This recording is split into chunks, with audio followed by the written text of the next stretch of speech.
Hey, welcome back, folks. Today, we're back working on the bird. I got a few things done that I didn't film. So I'm gonna go ahead and flip the camera around and show you what we got going on today. And the weather looks pretty good outside. It's nice and hot, like 110 degrees here. So let me flip you around, show you what we got going on with the, let's see, got the motor. Let's look at the motor first. Anyway, I got it all put back together.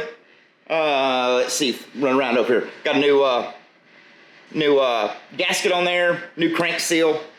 Got to get a little Go Power Sports stickerage on there. Went through and put a kit in the carburetor, air cleaner.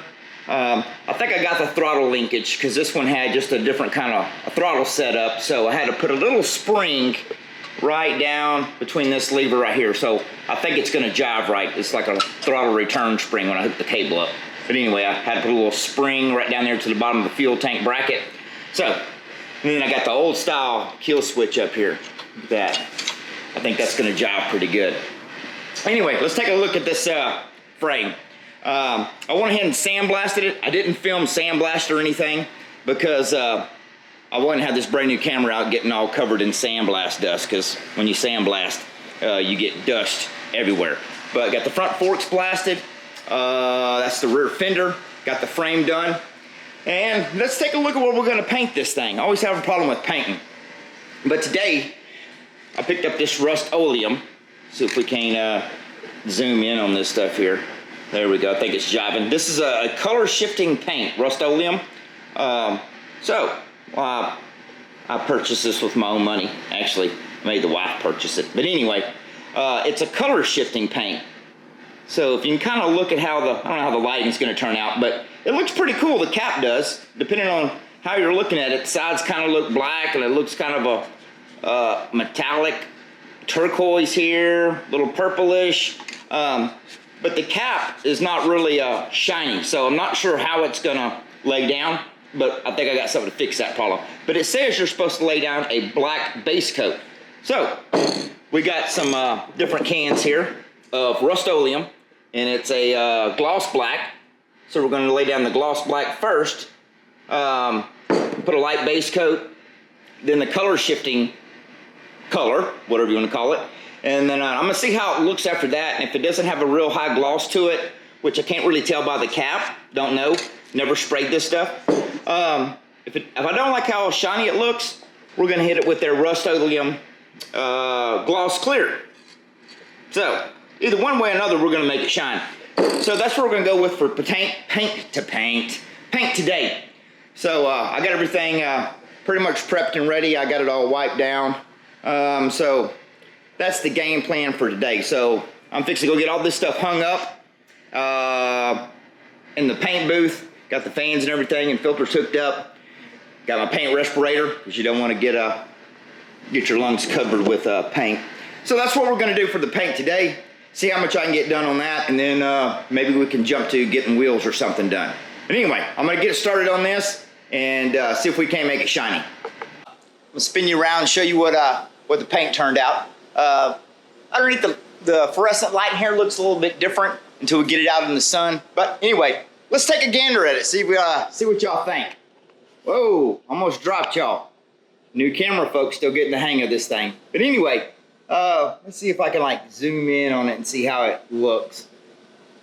Crazy looking. It's you know, look at it a little bit up here on the top of the frame where there's like no light hitting. It's kind of purple. Then you get over here and it kind of fades into like a blue. And let me tell you, when I was painting this thing, I had plenty of light in my paint booth area. But, you know, I'm looking at it at different angles, you know, this way and that way to make sure I get a good coverage on anything. Looking for like high and low spots. And it was really messing with me because I'm looking at it at one angle and it's all purple looking. And this is all blue. And then one side was like black looking. Really crazy to try and paint. But the paint didn't turn out too bad. It actually covered pretty good. This frame was really, or these forks, and some of the frame too, was really, really pitted. So I used a heavy Rust-Oleum build primer, and I kind of just lightly scuffed it. But, you know, hey, I knew it was really rusty, but it was better than the front end I had. So this is one I got from my buddy Michael B. But frame turned out pretty cool, I think. It's wild, different color. But anyway, So we're gonna see what we can get done to that. I still have some pipe here and stuff. I got to figure out what I'm gonna do for the exhaust. I picked up one of these little El Cheapo screw-in mufflers. So I got assortments of piece of pipe here that I'm gonna try and put on it once I figure out where exactly my rear fender is gonna come, because I didn't want to come straight out into the fender. But we got the neck bolts, axle bolts, got my chain, got the Go Power wheels all mounted up. Got my seat brace done. And I don't know if y'all seen any of the other bikes I've done before. Normally this is just one piece here, and you got the other piece in the front. And I usually run a strap or two. This one I just did one because it has a real narrow one at the front. But I run this brace in between the front and the rear bracket, and it kind of helps take some of the wobbleness out of these old bikes. You know, these things were made for small kids to ride, not grown adults. But that really seems to make a big difference to me. Got some shocks. Here's the front fender. It's kind of crazy how the paint looks. I don't know how it's going to show up on this video, but anyway, so I'm gonna get the tripod set up here, and we're gonna see what all we can get done to this bike. So y'all stay tuned. All right, we'll go ahead and get the front fork on. I did go ahead and put new bushings in it the other day, so I got those in it. Grab a neck bolt, which is right here. And if you're wondering why I'm using extremely large bolts, these are a 5/8 bolt. Some of these old bikes, especially the Bird bikes, they use these monstrosity of a bolt. I mean, they built these things like, you know, a tank for some reason. So these are factory bolts I'm actually sticking back in it. So just in case you're wondering why. All right, I got one small washer that goes, let's see, I think I had this. No, I had this on the bottom. Get that in there. So we can slide the top bolt in. Get through the washer. And it's got a little knot right up here at the top that keeps the head of the bolt from turning, what's left of it. And we got a lock nut on the bottom.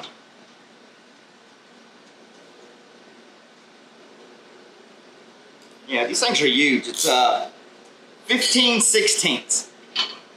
We built these things like a tank.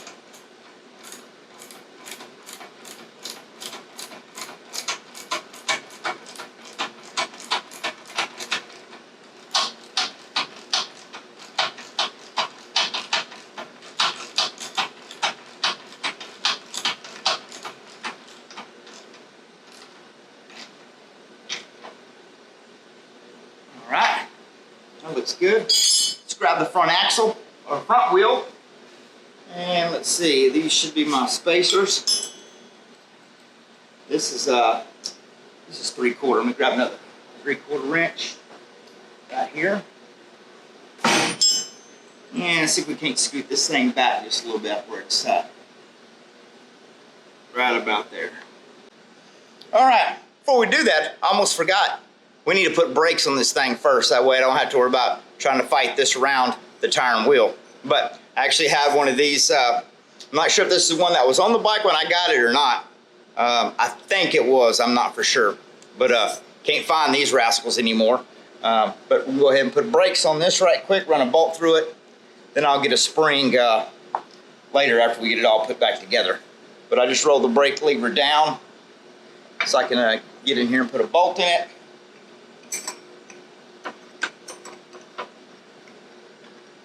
Should go through there. There we go. Through this side. We've got a lock nut here. And I'll find a return spring to put on there. Let's see, this should be 1/2 inch. Got another 1/2 inch around here. Yep, right here. I'll find a return spring to put on there here in a little bit. I had one laying somewhere. I think I ended up sticking it on something else. But we'll find one.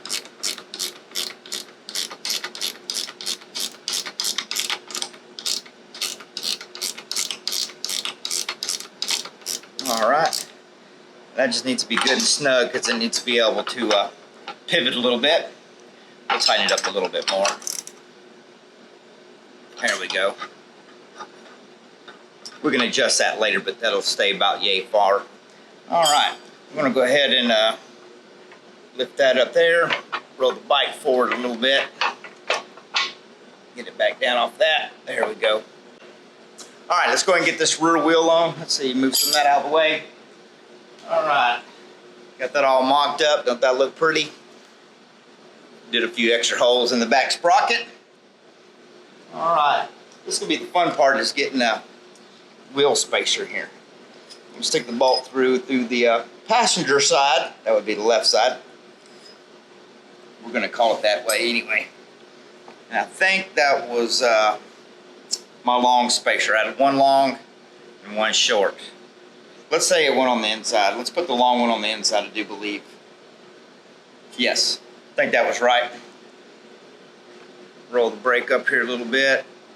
That should be out of the way. I do believe. Or is it gonna be right in the way?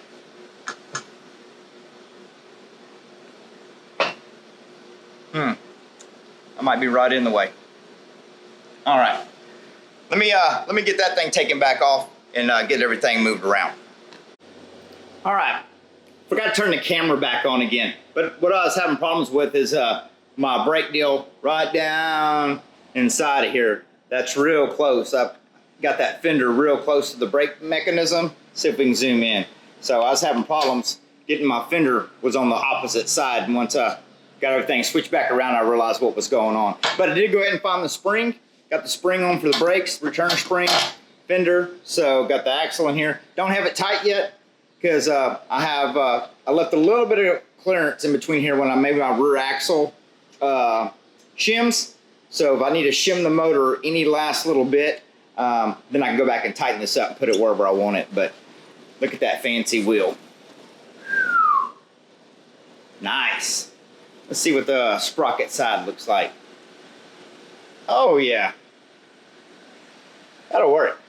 That looks pretty good. All right, let's go ahead and I'm gonna get some stuff moved around, and let's go ahead and get the engine on it and get the chain and everything lined up. All right, let's grab the old engine and see if we can get her in here without scratching something. And I'm gonna go ahead and take the air cleaner off just so it's not in the way.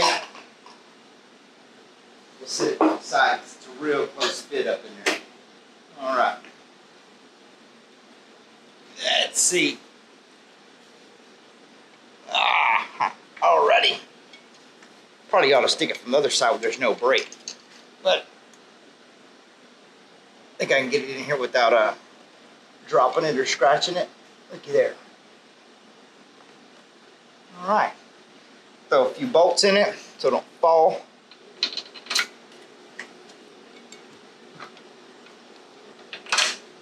Go. Put a big flat washer on the bottom.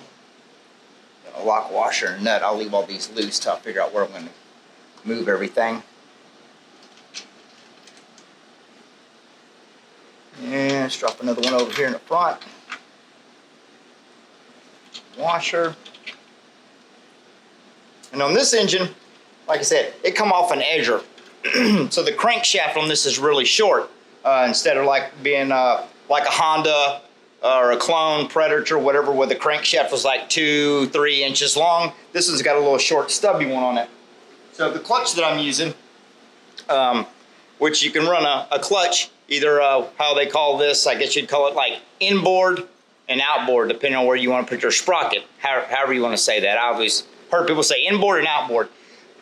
But the way I'm going to have to line everything up on here with this, you get a clutch that's got the keyway made all the way on the inside, because on some of the clutches, especially Go Power Sports clutches, whatnot, you slide the clutch on and you insert your keyway in it, and it only goes in a certain part of the way. This one's actually keywayed all the way through, and I'm not sure where I've got this clutch. It was just one I had laying around. So, but the keyway is all the way through. That way I have enough room either on the inboard side or the outboard side to put it however I want, whether I want to put the chain on the inside or flip this around, put the chain on the outside, so that I can slide it anywhere. I got spacers that I left sitting somewhere and a bolt, because I needed to space everything out whenever I went to put this on.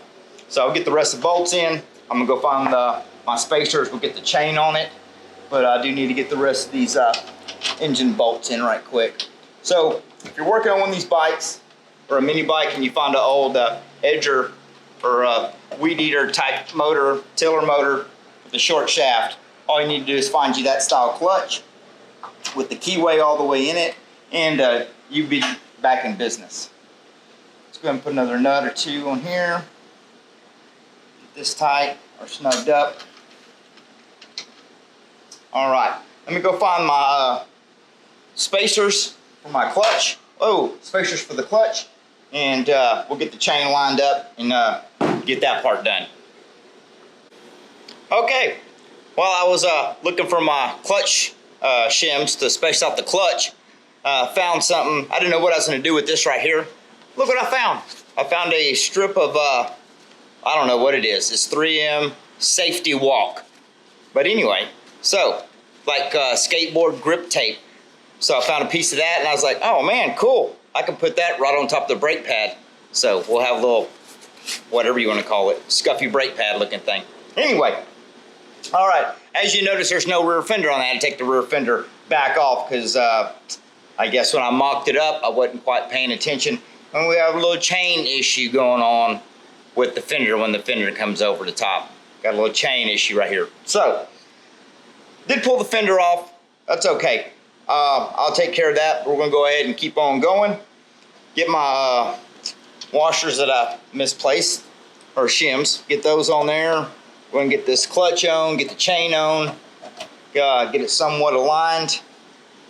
And we'll worry about that fender issue later, but we will put the fender on here, that's for sure. But thought I had it mocked up good, but apparently I was a little on the tight side with the chain, and I think it would probably cause a little noise racket, so we'll take care of that later.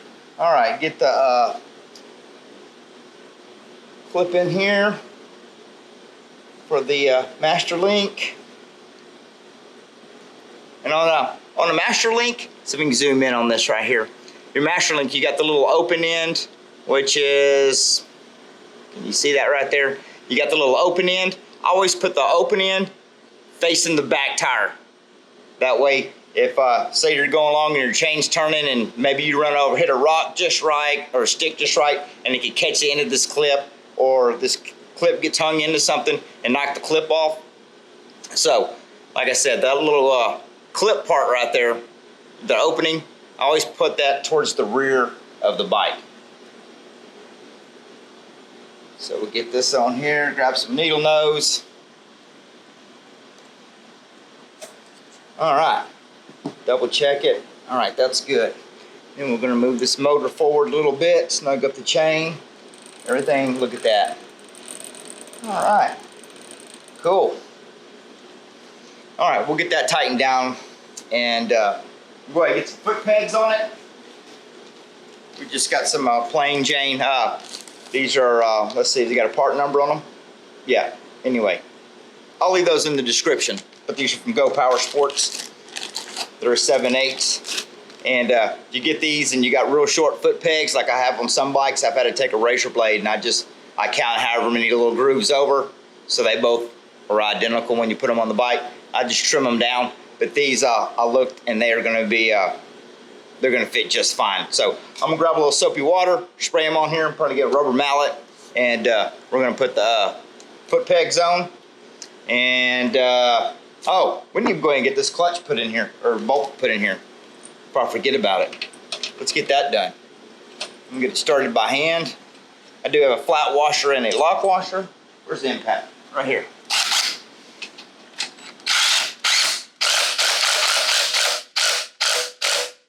That ought to stay on there till same time next week. All right, I am going to go ahead and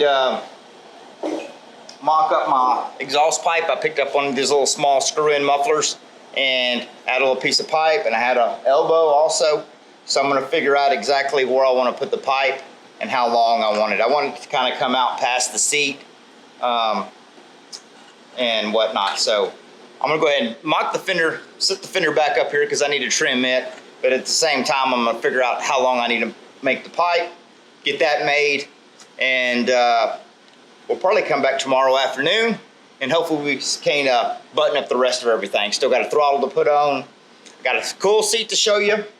So anyway, I think that's gonna wrap it up for this afternoon, because it's dark outside. As you can see, I got called out early this morning, so I'm extremely tired, and I'm in no rush to get the bike done, but I really do like the getting this close to the end of it. I'm gonna get excited because I'm ready to ride it. But anyway, excuse me, we're gonna call it a wrap for today. I'll see y'all tomorrow afternoon after work. See y'all soon.